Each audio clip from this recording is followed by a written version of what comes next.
Hey guys, it's Brian Mounts. I run turfmechanic.com and the Turf Mechanic YouTube channel. Regular subscribers know this hill behind me well. They see it in the background of most of my videos.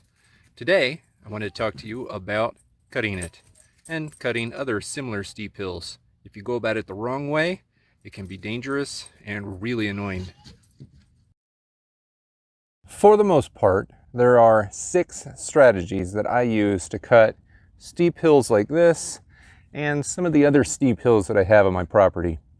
Some hills are a little bit longer and the grade isn't quite as sharp or as steep.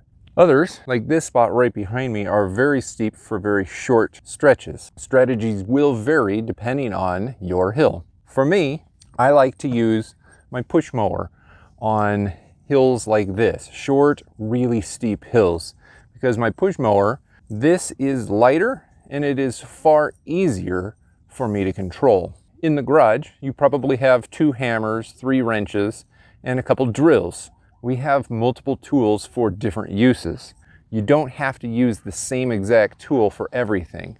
I have multiple lawnmowers, and although I do prefer using this lawnmower on this really short, steep hill, on some of my longer hills that aren't quite as steep, I will switch over to one of my larger self-propelled lawnmowers because that just ends up working nicer for me. I believe having multiple tools is the right way to go in most situations. And although lawnmowers are large tools, they are still tools. I would recommend anyone that has a short, steep hill on their property to consider getting a second lawnmower just for that hill. Having said that, I have 6 strategies that I use. The first strategy is when I cut my hills, I put on my old cleats. Now, this is not an idea that I came up with. I have seen other people recommend doing this, both on the internet and on YouTube. I think it's a great idea, and I haven't played baseball in years, so it gives me another reason to use my cleats. The cleats really do help with grip. I mean, that's the whole point. So if you wear a pair of cleats, you are far less likely to slip on the hill. And man, this cat is starving for attention. So tip number 1, wear some cleats. You'll slip less. Tip number 2 is do not mow the grass when it's wet. So right now, I watered up here yesterday. Everything is still a little bit wet. I probably wouldn't cut here until things dry out a little bit. When it's wet, it's just easier to slip and to lose your footing. It's easier for the lawnmower itself to slide down the hill a little bit. Right now, this is not muddy, so it's not that big of a deal, but the wetter it gets, the more dangerous cutting on the hill can be. Tip number 3, I recommend tending to your hill more often than the rest of your yard. If you tend to the hill frequently, you'll be helping the grass grow better. It will just help. Now, I understand that my hill here doesn't look so hot. I've got lots and lots of weeds on this hill. I've decided that this hill I'm going to naturally transform into a yard. So I'm not really putting products down. I'm just doing good mowing and watering practices and hand weeding. I've got a big video where I've discussed how I'm doing that to this hillside. But the more you cut down everything, the more you make it hard for the weeds to flourish, and you stimulate the growth of the grass and you stimulate root growth in the grass. So I recommend cutting it frequently because it is going to be easier to cut a hill that has nice, even grass than it is to be cutting a hill that is patchy. It has chunks of grass and weeds next to dirt. Now, I've got sections over here that it's like that, but if you cut it more frequently, the cutting job will be easier. So this is a crazy video with all of these animals. I got chickens behind the camera, I got cats here, and dogs going nuts behind me. All for the sake of a hill video. Tip number 4, this is just common sense. Do not go straight up the hill and straight down the hill. If you start at the bottom and go all the way to the top and then turn around and go all the way back to the bottom, you are not only going to be doing it the hard way, but you're also going to be doing it the dangerous way. It is so much easier to lose your footing going up the hill or going down the hill than it is to go side to side. Grab your lawnmower, start at the bottom of the hill, and push it up to the point where your feet are still flat on the ground. So for me, that's down here.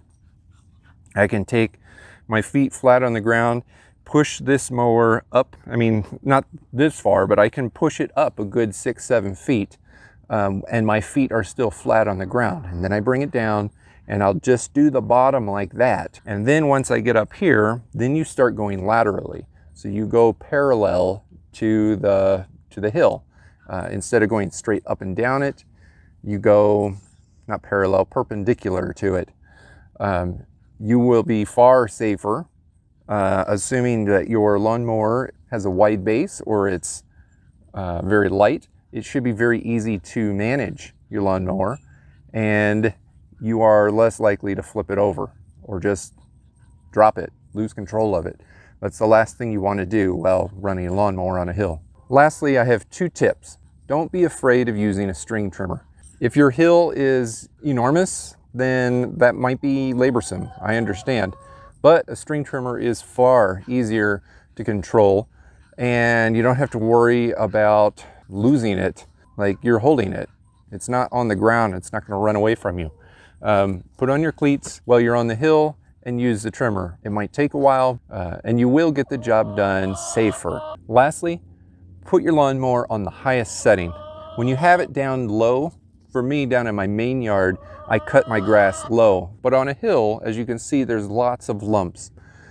When the lawnmower is too low, it is far more likely to get top or center high center, where a wheel is here and a wheel is here, but everything in between is up, which means that the blade is scalping.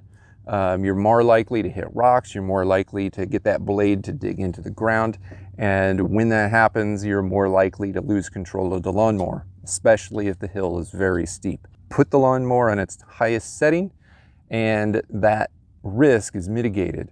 You'll be more under control. Now, I understand that the center of gravity of the lawnmower will be a little bit taller, so take that into consideration.